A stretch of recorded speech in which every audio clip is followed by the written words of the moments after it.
Hola, bienvenidos. Continuamos con el curso de capacitación para las funciones de nivel básico y en el vídeo de hoy vamos a ver el módulo 2. Veremos riesgos generales y su prevención. El objetivo principal de este módulo 2 es capacitaros para que podáis realizar evaluaciones de riesgos básicas y luego prepararos para la participación en las acciones de emergencia y primeros auxilios. Este módulo 2 tiene diferentes unidades didácticas. Vamos a empezar por la unidad didáctica número 1. Riesgos ligados a las condiciones de seguridad. El objetivo principal de esta unidad didáctica es que conozcáis las causas que son origen de los accidentes, debidos a los centros de trabajo, a los equipos y productos, a las instalaciones y sus medidas preventivas para controlar estos riesgos.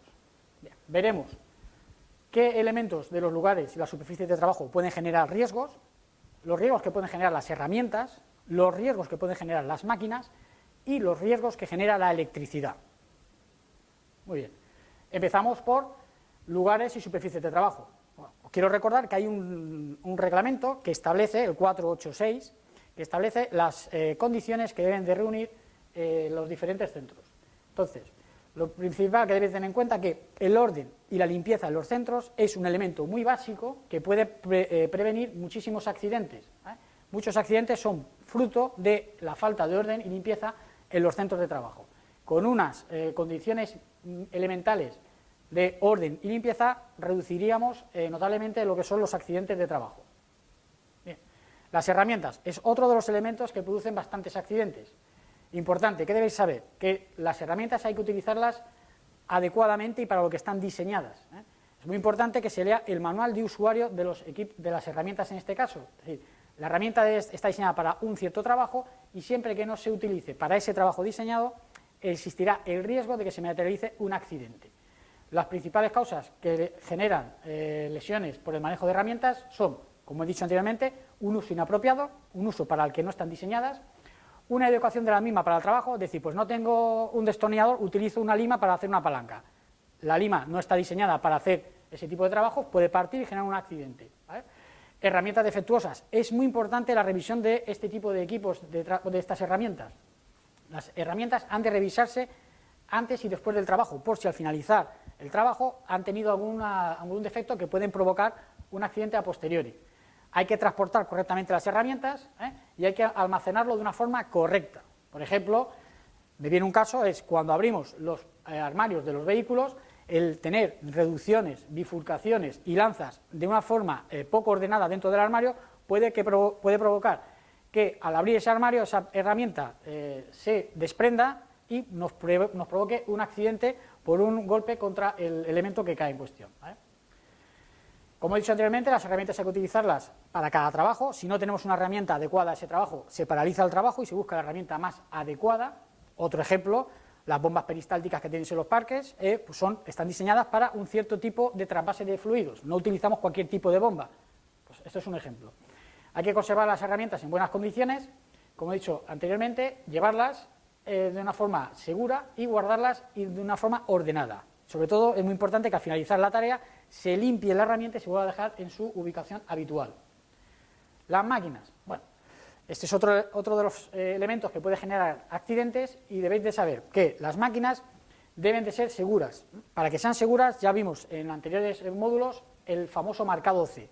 ¿Qué quiere decir? Que en el proceso de diseño de ese equipo de trabajo, de esa máquina en concreto, se han tomado en cuenta todos aquellos riesgos que pueden provocar sobre el trabajador y se han controlado. ¿Cómo? Pues vais a ver máquinas que tienen resguardos. Es decir, si hay por ejemplo, en los compresores industriales que tenemos en los parques de bomberos, lo que es el motor eléctrico que transmite al compresor la energía cinética para cargar, lleva un resguardo de protección para que de una forma accidental no podáis meter la mano y la correa os pille y os genere un riesgo o un accidente, una lesión importante.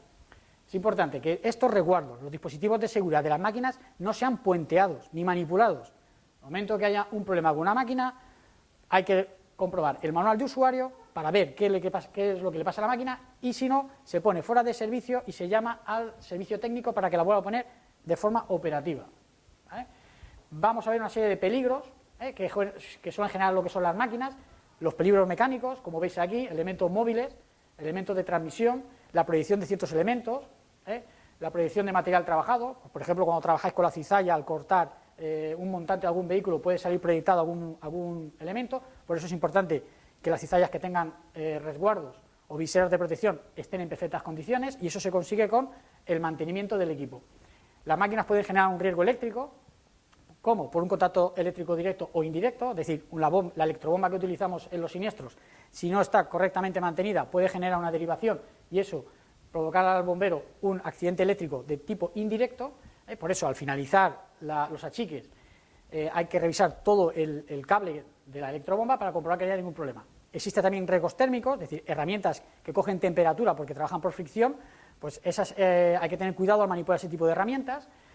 Y sobre todo también la exposición al ruido, es decir, ahí tenemos herramientas, la sierra de sable, diferentes equipos de trabajo que generan un ruido al cortar y que exige que el operario utilice lo que son los medios de protección auditiva, ¿vale? Nosotros en el consorcio tenemos como uso obligatorio los tapones en aquellas actividades que generan riesgo a través de unos tapones de protección que están a vuestra disposición. También hay otros riesgos que transmiten las máquinas, como pueden ser las vibraciones o un mal diseño de la ergonomía de la máquina. Veis, TME significa trastorno musculoesquelético, es decir, son máquinas que os transmiten una vibración y al tiempo de estar trabajando con ella os generan patologías, por ejemplo, de tipo muscular. ¿Cómo se corrige todo esto? Como he dicho anteriormente, con los mantenimientos. Las motosierras llevan unos silent blocks para intentar no trasladar la vibración de corte al operario. Si esos silent blocks no están bien mantenidos, el operario se está absorbiendo una vibración que al final le generará un dolor. Las tronzadoras, ¿no? Si os dais cuenta, hacemos siempre un inciso de lo mismo, en el mantenimiento continuo de los equipos de trabajo. Bueno, la electricidad, otro elemento muy importante. La electricidad, como bien sabéis, es una energía muy utilizada y tiene una pega, que no se ve. Entonces, el problema que puede generar es que las lesiones de ese accidente eléctrico son muy graves y en muchos casos pues mortales, ¿vale? Debemos de tener en cuenta que existe un reglamento, el 614, que regula exclusivamente el riesgo eléctrico. Esto está sobre todo enfocado para los trabajadores de empresas de electricidad, ¿vale? Pero que sepáis que hay un reglamento que regula exclusivamente los riesgos por la exposición a riesgo eléctrico de los trabajadores.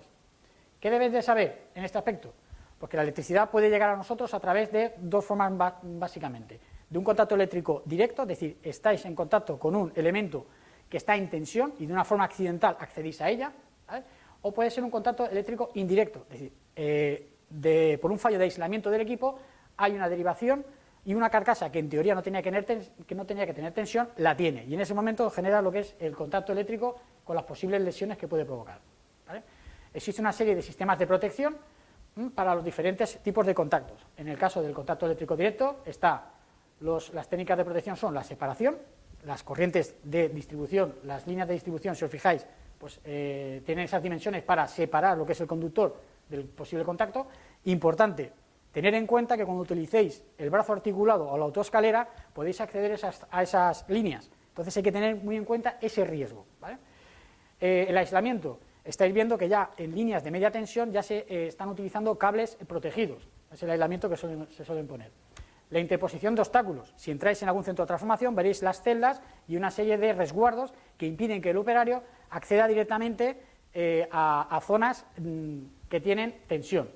Y luego otro elemento de protección puede ser la utilización de tensiones de seguridad. Si os fijáis, en las piscinas que hay en los parques, si hay iluminación, esa iluminación estará a 12 o 24 voltios, puesto que son tensiones de seguridad que no generan un efecto negativo sobre la salud del trabajador. Por contra, la protección contra el contacto eléctrico indirecto se basan en la puesta a tierra y los diferenciales. De ahí la importancia de la revisión de los equipos y la revisión de las instalaciones. Si en nuestro centro de trabajo se revisa lo que es la instalación eléctrica, se comprueban los diferenciales con los tiempos de salto y también se comprueban la disipación a través del mantenimiento de las puestas a tierra que existen en cada centro de trabajo.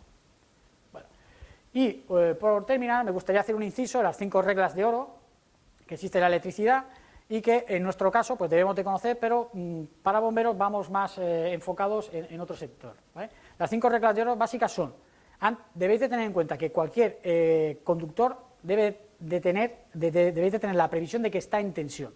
Siempre veis una manguera, vosotros, hasta que no discriminéis que no tiene tensión, para vosotros sí que la tiene.